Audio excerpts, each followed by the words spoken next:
তাহলে দরদের trailer launching ইভেন্টে total প্রায় 90,000 সাকিবিয়ান রেজিস্ট্রেশন করলো। ভাবা যায়। নমস্কার বন্ধুরা, আমি পৌশালী চলে এলাম আজকের প্রথম ভিডিও নিয়ে। সকলকে জানাই সুপ্রভাত। প্রথমেই আশা করছি তোমরা সবাই খুব ভালো আছো।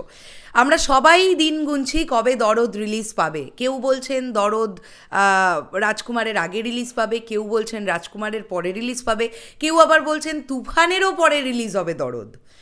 তো আমার কিন্তু ব্যক্তিগতভাবে মনে হয় না যে তুফানের পরে রিলিজ হবে দরদ।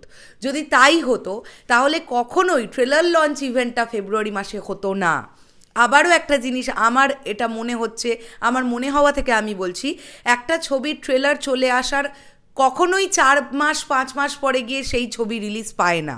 এটা যেহেতু প্যান ইন্ডিয়ান সিনেমা, তাই অবশ্যই মেকার্সরা বা টিম এটাও হিসেব রাখবেন যে মোটামুটি ভারতীয় ছবিগুলো কী ধরনের প্রমোশন করে, বা তাদের ছবির ট্রেলার টিজার ছবি রিলিজের কীরকম আগে আসে, কতদিন ডিউরেশন আগে আসে, এইগুলো নিশ্চয়ই একটা পরিকল্পনা বা চিন্তাভাবনা টিম তো নিশ্চয়ই করেছে।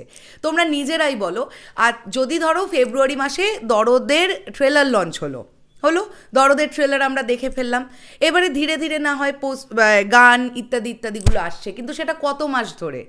নিশ্চয়ই 4-5 মাস ধরে প্রত্যেক মাসে একটা করে গান আসবে, এরম নিশ্চয়ই ব্যাপারটা হবে না, ন্যাচারালি হয় না। এবার হলে সেটা আলাদা ব্যাপার, সেটা জানি না। কিন্তু আমি এখনও বলছি, আমার কেন জানি না মনে হয় না তুফানের পরে গিয়ে দরদ রিলিজ হবে। দরদ তার আগেই রিলিজ হবে। এবার সেটা রাজকুমারের আগে না রাজকুমারের পরে, সেটাই এখন দেখার ব্যাপার। তো আমরা যেটা দেখতে পেলাম যে 87,200 সামথিং সাকিবিয়ান্সরা তারা রেজিস্ট্রেশন করেছে, এবং আজকে সকালবেলায় অনন্য মামুন ভাইয়া কিন্তু আমাদেরকে এই নাম্বারিংটা জানিয়ে দিয়েছেন। তিনি বেশ কয়েকদিন অন্তর অন্তরই নাম্বারিংটা জানাতে থাকছিলেন, তাই আমরাও আপডেটেড থাকছিলাম যে কত সাকিবিয়ান আসলে রেজিস্টার করলো। এখন এখান থেকে অনেকেরই মনে হতে পারে যে আমরা ভেবেছিলাম 1 লক্ষ ক্রস করে যাবে, কিন্তু 1 লক্ষ ক্রস তো কই করলো না। আমি একটা ব্যাপার বলতে চাই, এমন প্রচুর সাকিবিয়ানরা আছে, বাংলাদেশেও আছে, বাংলাদেশের বাইরেও আছে, যারা হয়তো নিজেরা এমন কোনো রুটি রুজির জন্য এমন কিছু কাজ করে, হয়তো তারা কাজ থেকে ছুটি পাবে না।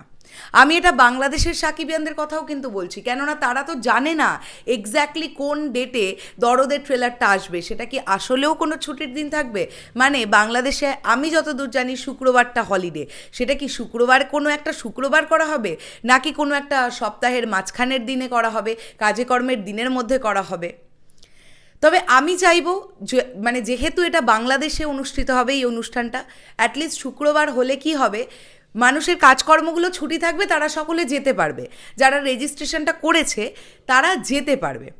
এই রকম প্রচুর সাকিবিয়ান্স এই জন্যেও রেজিস্ট্রেশন থেকে তারা কিছুটা পিছিয়ে এসছে, তারা আসলেই জানে না যে তারা পৌঁছতে পারবে কিনা। আচ্ছা, এটা গেল একটা দিক। আবার এরকমও কিছু সাকিবিয়ান্সদের সঙ্গে ঘটেছে, তোমরা নিশ্চয়ই কেউ না কারোর সঙ্গে এরকম ঘটে থাকলে আমাকে জানাবে, যাদের হয়তো বয়স 17 বছর, 18 বছর বা 20 বছর, 22 বছর, এই এজটাতে তোমরা যেই বাড়িতে তোমরা বলেছো পুরো বিষয়টা, বাড়ির গার্জেনরা তারা কিন্তু বলেছেন না প্রচুর ভিড় হবে, দরকার নেই, নিশ্চয়ই অনুষ্ঠানটা দেখানো হবে, তোমরা সেখান থেকে দেখে নেবে। কেননা অলমোস্ট যদি 20,000 25,000 লোক এক জায়গায় জমায়েত হয়, তোমরা বুঝতে পারছো ভিড়টা কীরকম হবে, তাই না? কাজেই স্বাভাবিক বাচ্চা বাচ্চা ছেলে মেয়েদের গার্জেনদের ভয় পাওয়ার একটা ব্যাপার থাকে, যে এত ভিড়ের মধ্যে যাবে, এই বিষয়টা কিন্তু থাকে। এখনও প্রচুর ফ্যামিলিতে এরকম রেস্ট্রিকশন আছে যে না, এত ভিড়ের মধ্যে আমি যেতে দেবো না। কোনো হয়তো ছেলের বাবা বললো বা মা বললো না, আমরা যেতে দেবো না, তুমি যাবে না অনুষ্ঠানে, তুমি রেজিস্ট্রেশন করবে না। এরকমও হয়তো কিছু কিছু বাচ্চা ছেলেমেয়েদের সঙ্গে ঘটেছে।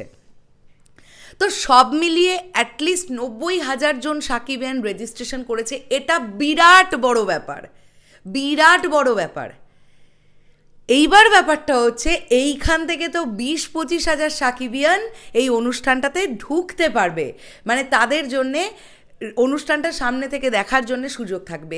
কারা এই 20-25 হাজার সাকিবিয়ান, এইটা জানার জন্যে প্রত্যেকজন যারা রেজিস্টার করেছো তাদের তো অবশ্যই একটা ব্যাপার মনে মনে চলছে যে কিভাবে এটা বাছাই হবে। দেখো, আমার তো মনে হয় লটারি ছাড়া কোনো উপায়ই নেই। লটারি ছাড়া কোনো উপায় কি এইভাবে থাকা যায়? কেননা একসঙ্গে যদি 87,000 সাকিবিয়ান যদি বাছাই পর্ব না হয়, তাহলে তো একসাথে 87,000-এর মধ্যে ধরে নাও 70,000 সাকিবিয়ান চলে যাবে। আমি 17,000-ও বাদ দিয়ে দিলাম।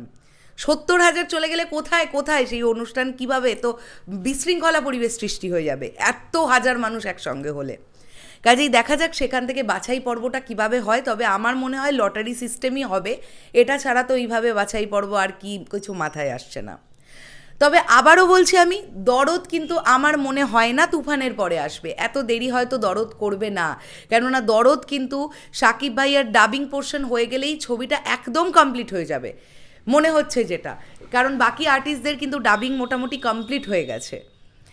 দেখা যাক কি হয়, দেখা যাক, আমরা ধীরে ধীরে জানতে পারবো। ফেব্রুয়ারি মাসেই তো রিলিজ ডেট জানতে পারবো। অনন্য মামুন ভাইয়া তো বলেছেন যে ট্রেলার উন্মোচনের দিনই আমরা রিলিজ ডেট জানতে পারবো। সেই দিন আমাদের এই যেটা নিয়ে আমরা আলোচনা করছি, রিলিজ কবে হতে পারে কবে হতে পারে, সেই দিন এটা আমরা সবাই শিওর হয়ে যাব।